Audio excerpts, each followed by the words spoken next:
The Unfiltered by Jay. Jade.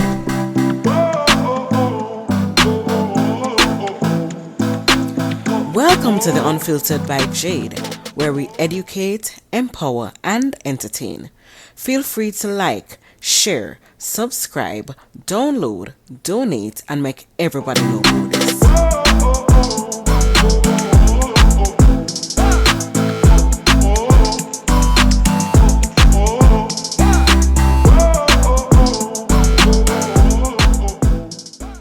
Beats by RB Records.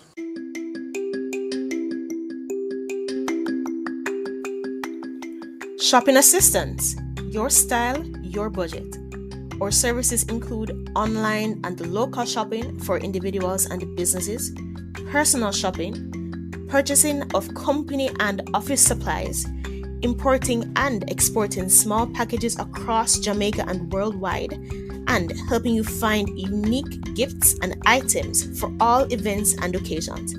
Contact us at 876-919-5195 or shoppingassistance2015@gmail.com. Shopping Assistance, your style, your budget. Welcome back to the Unfiltered by Jade. Today we have with us here Amy Shaw, and we're going to be speaking about navigating goodbye. For all of us, we may experience it in different ways, and it may be hard for some of us. It may not. But I mean, we're here to learn and gain the tools that we need to in order for us to move through this time, right? So Amy Shaw, she's a founder and CEO of walkthered.com. She's a keynote speaker. She is a best-selling author of Navigating Goodbye, and she is a end-of-life coach and a contemporary artist. So, hi, Amy. Hi, nice to see you. Nice. Nice to see you, Amy. Look at what you have done. All right. So I want you to first tell your story. I want you to tell your story so people can have an idea of where you're coming from, where you're at. And then, I mean, from there, we can go into probably some questions about how you navigated everything. Sure. Yeah. So, my husband and I got married in 1996. He was the love of my life and I was the love of his. And we decided early on, we want to have a lot of kids. We really wanted to have a large family. In my mind, I thought 10 was great. He thought 4 was great. So we thought, oh, maybe we'll meet in the middle at 6. Yeah, we started the traditional way with biological children, found that to be a little bit more difficult than just straightforward. But we had, across 9 years, we had 4 living babies, and we had 3 really profound losses. And I lost a twin to one of my daughters. That was a real heartbreak because as a child, I always wanted to have twins. And we lost another baby early on in pregnancy. And then the shock of all shocks, right before delivery, we had a son who passed away, and I delivered him still. And that was life altering, actually. It ended up even redirecting what we did with our lives. So we were intending to live overseas again. We had lived overseas previously and we were returning overseas. And once we buried this little tiny casket, it really rocked our world. But we pivoted into a new calling and we began adopting children from around the world. My husband really instigated it. He learned about just the orphan crisis in sub-Saharan Africa and asked if I would be willing to consider that as a way to grow our family. We brought home our first son from Uganda in 2011, and then we kind of pivoted once again to China. We adopted 5 more children from China, all from different orphanages, all unrelated to one another. And yeah, we brought home 6 children in 5 years. So it took 9 years to get to 4 children and then 5 years to add 6 more. So it was pretty intense. And so we had this amazing, colorful, chaotic, and crazy family. We were all in, and we lived on a little hobby farm. We were milking a cow. We had chickens and ducks, and we had some rabbits, and it was really fun. Mm. And then we got this absolute shock of our lives when one day my husband woke up and he didn't feel well. He had a terrible headache and he really struggled to speak clearly. And I told him, look, if you don't straighten up, I'm going to call 911. And he stood up and he put his hands on my shoulders and he tried to say, "Hey, Amy, I'm okay." But instead he called me by our daughter's name. And I was like, this is not good. So I called them. They came and took him to the emergency room. And very quickly, the emergency room doctor pulled me aside and said, "Your husband has a mass in his brain." Mm. And it was shocking, beyond all shocks, because that was not part of the plan as we were adopting, especially children with special needs. Yeah.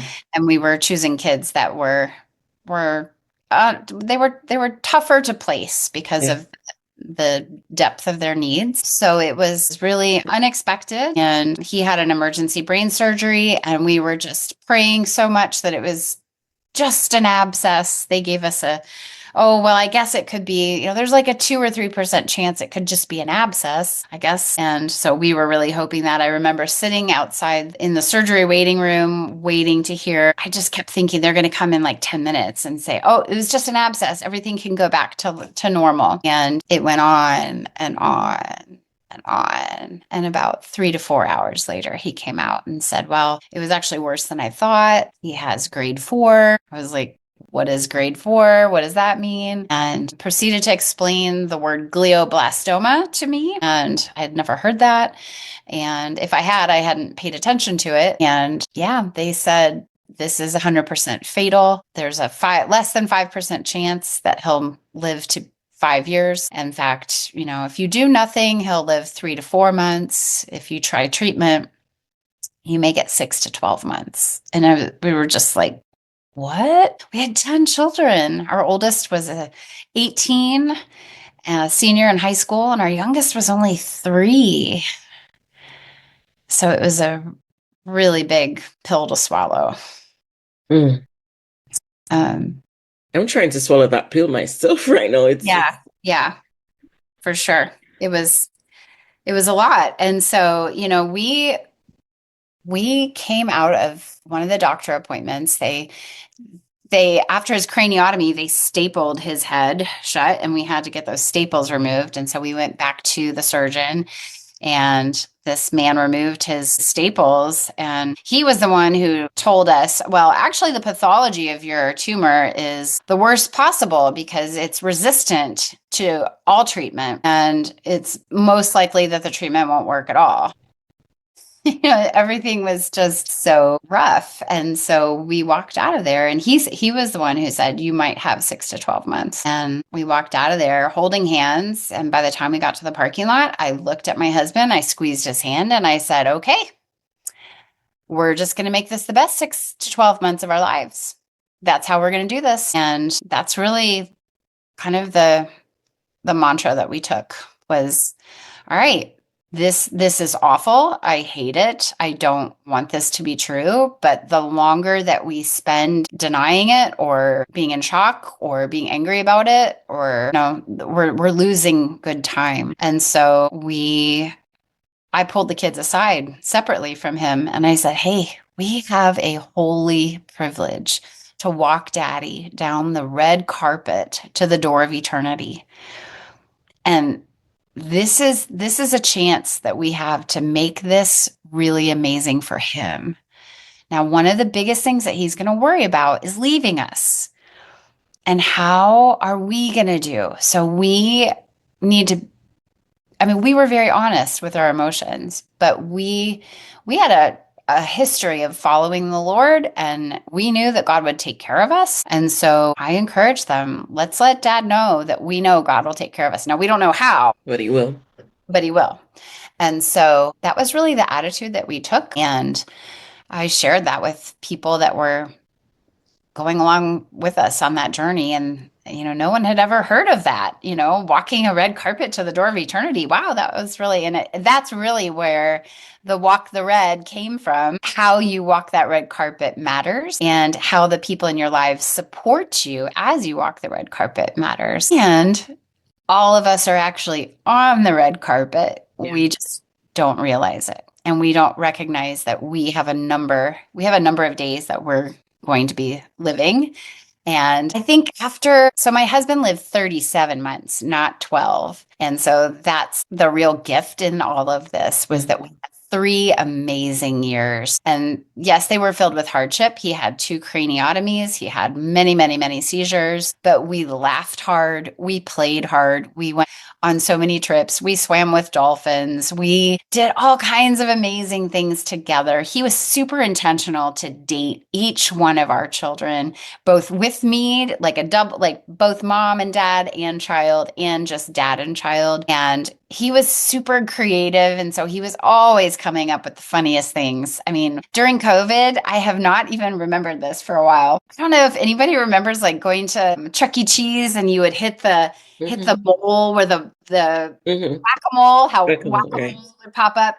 He took a giant piece of styrofoam that was probably 2, 3 inches thick, and he cut circles out. It was bigger than a 12-foot table. And he had the kids put their heads up, and he took a pool noodle and he would hit the kids. He called it whack-a-shaw. So, I mean, he was always inventing fun things like that. And we just had so much fun, so much fun. And I remember him saying, if people didn't tell me I had brain cancer, I wouldn't know it, other than all the trips that we have to do in these MRIs. And he had about 16 months where he wasn't on any chemotherapy, he wasn't having radiation, and he felt really good.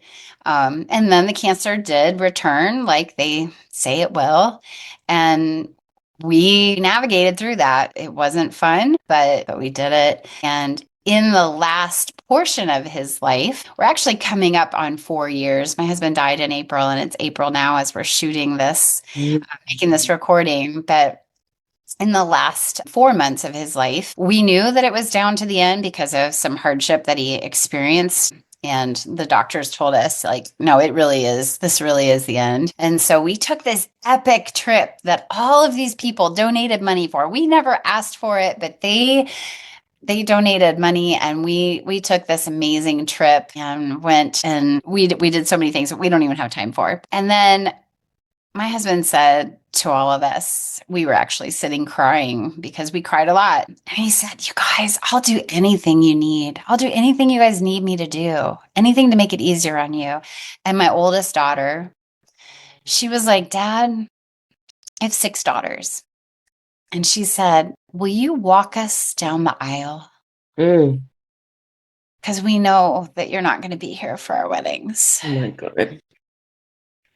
And so we unearthed my wedding gown. It had been sealed in a box, and we opened it. I put it back on. I could fit in it. That was exciting. And my oldest daughter, wore my wedding gown. And then my next daughter wore my mom's wedding gown from 1967, and the gloves and the little crown. And our younger 4 daughters wore white dresses. All of them had veils, and a flower shop made flowers. And our church decorated the church and provided a videographer. Someone made us a wedding cake. I mean, it was really amazing. Whoa. He rented a tux, and he walked each of our 6 daughters down the Damn. aisle, and he prayed for their future husbands and their marriages.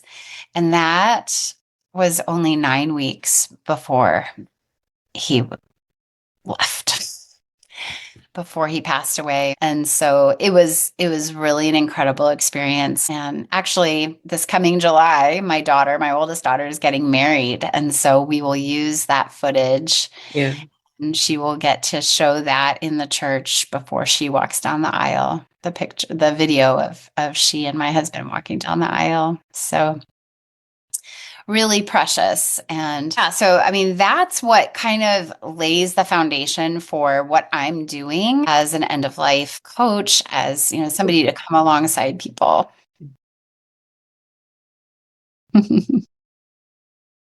I'm trying to take it in. I will say that I'm so proud to be Brian Shaw's widow.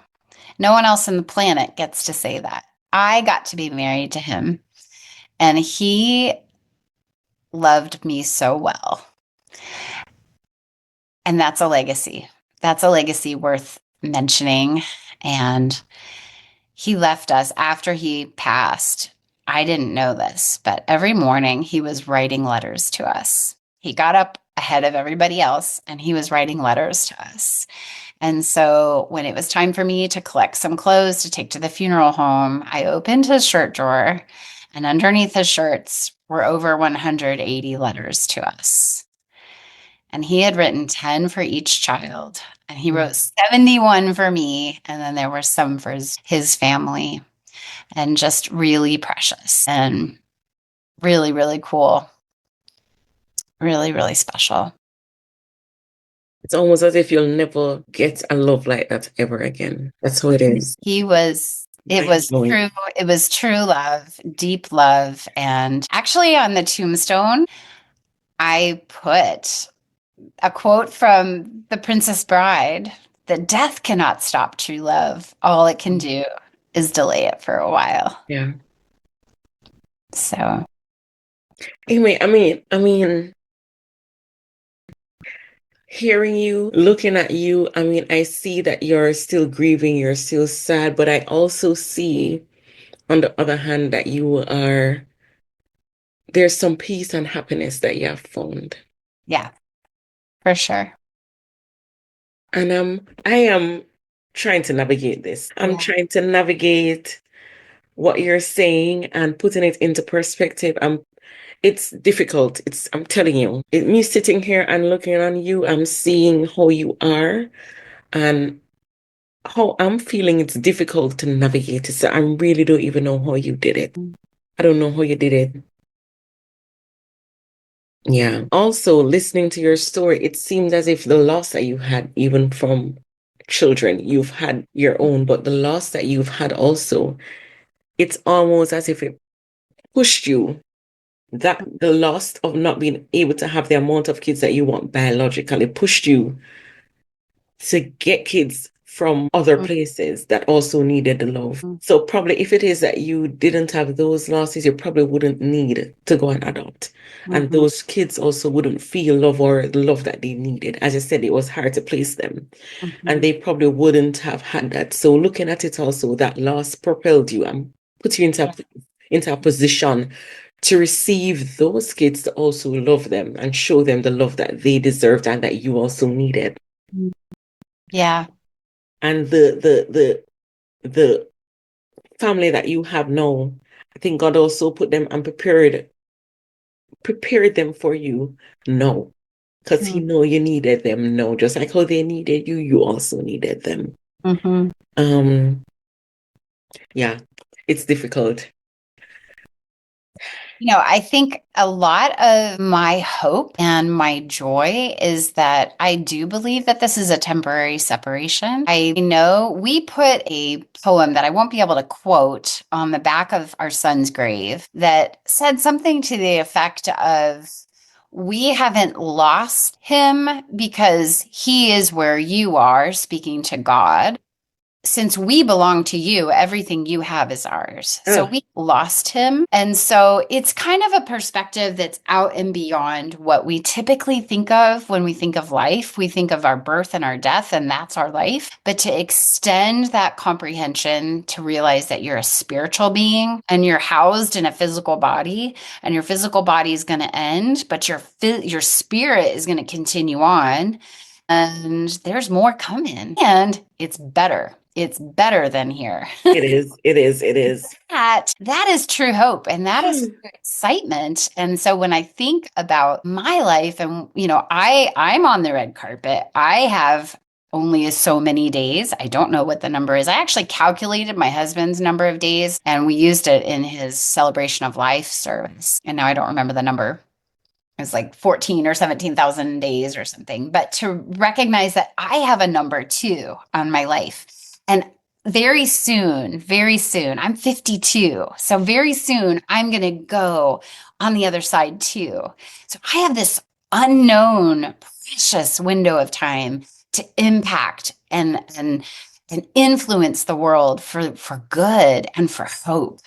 And so that motivates me, that gives me purpose. And I think had my husband not come down with cancer, we would be living life, the kids would be all the same ages that they are, but I don't think that I would understand the importance of each moment and each day. And I don't know that I would live as intentionally as I am now. My dad since has gone as well. And I think I don't know that the goal is to not grieve. We always grieve, like our grief is always with us, but we change and shape around it differently. But I think I just have such real tangible hope that, yeah, he's gone, but I'm going quick, not like I'm going quick, that my children are going to hear this and go, wait, what? But perspective wise, I don't know. I have such joy and it's such a gift. Time. You mentioned something earlier, time. Hmm. Time is important. Yeah. Time is precious. The time that we have is important. I want you to, for people who are having a hard time with closure, especially they didn't have the time Yeah. that you had. They didn't make it intentional like Mhm. you did. And it was unexpected. It happened suddenly. I mean, it happened suddenly in your case, but at least you got the time. Some Yeah. people didn't have that. How is it that you, or how can you, what would you say to people who don't have that time Yeah. and or the chance to say goodbye and they're still grieving that aspect of it? Yeah. I I had that a little bit with each of those babies. Yeah. We have that chance to, like I said, even say hello and goodbye. So it was more of an idea of them that I was grieving. And I still grieve that. The grief looks different. I think when you have loved a person and they vanish from your life, I mean, that's a shock unlike any other shock. And I think, to expect yourself to feel something like closure, I think closure is going to be different for every person. And I don't know that closure is like tying it up with a little bow. I think it's maybe learning to make a pathway forward of this hurts, but I know that this is true. And I don't know, activities like, writing out your feelings, talking with someone, maybe writing a letter to that person about things that are unresolved or, to try and resolve those things. When my father passed, he was fine. And then he thought he looked yellow. And so he went to the emergency room and they didn't have room for him. So he went home and he eventually, a doctor direct admitted him, and I believe on a Wednesday. And by Sunday, he was gone. It was super, super fast. And I didn't live in that area. So like Thursday, I was like, I think I need to go see my dad. And so, I had Thursday, Friday, and Saturday with him. And I remember him asking me, Amy, you'll tell me straight up, am I dying? Is that Mm. why everyone's here? And I was like, I'm not medical. So I was looking at what I understood of his medical charts and stuff. We had this room where it was on a big TV screen and I could scroll through it. And I said, Dad, I think you're going to be okay. I think you're going to look back on this and say, wow, that was a real scary time. And then he was receiving blood transfusions, and Saturday night they couldn't match his blood type, and that was all it took. And so by the time my mom and sister and I arrived at the hospital, he was already in the ICU, he was already intubated. And I went back to my dad and I realized they were telling us, no, this is the end, and his organs were shutting down. I told him, I said, Dad, I know what I told you, but I want you to know you are going to go see Jesus today. And his eyes got all wide and fearful. I was like, Dad, it's okay. We're going to be okay. You are going to have an amazing, amazing time. And I was wrong. This is the end. And you lived an amazing life. He was 79 years old. So it felt really different than my husband. My husband was Mhm. only 47. Mhm. And, we had all these little kids, and, my dad lived this great life. He was never sick. But I guess I'm not really answering your question. How do you have closure when you don't get a goodbye? I think that's going to be different for every Yeah. person. Yeah. I mean, I think you did answer it in part when you first said Yeah. it's gonna look different for everybody. And that's the truth. There's no one way, there's no one size fits all. As you said, you guys did things together. Some people don't want to do that. Some people want to write. Some people want to grieve. Some people want to speak to someone. It's just different for everyone. Well, let me interject that we did grieve, I and know you did, because you did yeah, say it was hard and you guys yeah, were crying a lot, etc. we You did, did grieve. we I really, mean, I'm not taking away from the fact that right. yes, you guys did things together, but you also did grieve. Yeah. Um, That grieving ahead of time, someone gave it a name, and I guess it had been a name, but I hadn't known it, called anticipatory grief, when you are grieving ahead of something happening. And we lived in that. It was very uncomfortable. And that was really where I felt I wanted to write a book for people in that situation, because there was, how do you do this? This is so oh, comfortable, this space between diagnosis and death. What does it look like? And there was just nothing, and so that's really why I wanted to write and give people, here's some tangible things to do. Here's some tangible things for your friends and your acquaintances to do and not do. Here's ways to help people. Here's some different things to think about when you want to leave a legacy, and here's some things to remember. Here's some things, and people it's a guide, so they don't have to read it all the way through. But I wanted to give people what I didn't have. And because it just felt it this was is so hard. shocking and so hard. This is hard. Amy, I want you to say, how is it that people can turn the experience of goodbye into personal growth and transformation? I mean, my path was definitely a spiritual path. Oh, And I think, I'm not sure how to do it without that piece. yeah. Um, but I think when you have lost, you realize the value of people. Yes. You realize the value of the gifts that are around you. And you Yes. realize that, a car and, nice clothes, yes, those are quote unquote gifts, but the real gifts are the people in your life. Yes. And you want to impact the world for good. I mean, that's been the transformation for me. It's turned my life from living about me to I want to help others. I want Yeah. to impact the world for others and have others have a good experience. And yeah, like I said in the beginning, I never thought I would do this, but here I am. I think you're doing a phenomenal job, Amy. You got me to speak about something I don't want to talk about. Mm. So, and it's difficult for me, but you have given me a perspective to look at in terms of even the red carpet. I mean, I've had a lot of loss myself, and we spoke about it earlier. And for me, the one that really stood up for me is my dad. And from that time, I'm intentional about who I have around me, the people and the value. So things don't matter to me anymore as it probably would have prior Right. to. Differently. Yeah.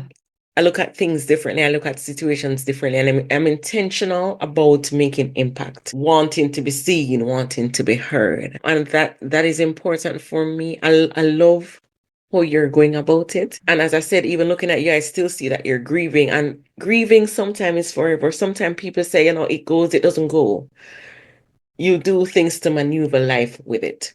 So Right. it may get a little better on some days it doesn't. And that's grief. And that's okay. Yeah. It's understandable. Right. Right. There's no time limit on grief. There's not supposed to be an expectation of time on grief. And the truth is for grieving, and I want to leave that out there for people when persons are grieving. Sometimes if you don't have anything good to say or you don't know what to say, sometimes just be there. It's hard. I couldn't imagine you going through all of this, even from having children and them dying and losing kids to losing your dad, to losing your husband, to all of that. And people are saying things that, puts you in a place of negativity. And I know you said people who were around you and on that journey with you, even with your husband, you let them know where you're at in terms of this is where we're at. We're going on a red carpet with him, and we're depending on God to see us Yeah. through. We don't know how he's gonna, but our mind, our motivation is in him, and that's all that we're using to do this. So I'm happy that you did that, and I'm happy for that perspective that you have given us, Amy. I want you to say something to our audience listening. Something, I don't know what you're gonna say, but I want you to just say something to them before we even go that will resonate with them and that will leave with them, even going out throughout the journey of grieving. And as you said, even anticipatory grief, even regarding that. Some people are going through that now, and sometimes they don't know that that's it. I needed to hear that I could do it. And I met somebody who was on the other side. They were actually a child, and her mother had glioblastoma. And I was shocked to realize that her mother had passed and she was okay. And she was serving others and she was smiling. And that's one thing that I would want to leave, is that you are going to be okay. And there are other people who've walked this path, and you're not alone. And it's also about the anticipatory grief. That is a real thing. It is actually really, really hard because it hasn't happened yet, and you almost feel guilty for that, but it's real, and it's okay to grieve. It's okay to grieve ahead, and it's okay to grieve after it happens too. And I think understanding that you are a spiritual being in a body helps too. It just helps a little bit with some perspective, and to recognize that your time is also limited, and you want to make the most of your life too. I know that everyone does. And I think to understand and to have that hope that I'm going to make it, no matter how ugly and dark today is, you're going to make it. And if you can say that to yourself, I'm going to make it, it's going to help. It just does. You're gonna make it. I'm gonna make it. Yeah. You are going to make it. Oh Lord. Okay. Amy, I want you to tell persons where they can find you, where they can find your book, if they just want to connect with you and have a conversation, if they need you to come and speak, anything, where can they find you? Yeah, absolutely. My website is walkthered.com, and you can email me at amy@walkthered.com. I am on Instagram. I just started a new profile for Walk the Red, and I'm on LinkedIn at walkthered.com. You can sign up just to have a Zoom call with me if you want. I would love to do that with people. I love to hear their stories and see if it's something, where I can come along and help mentor them through this. So, Lovely.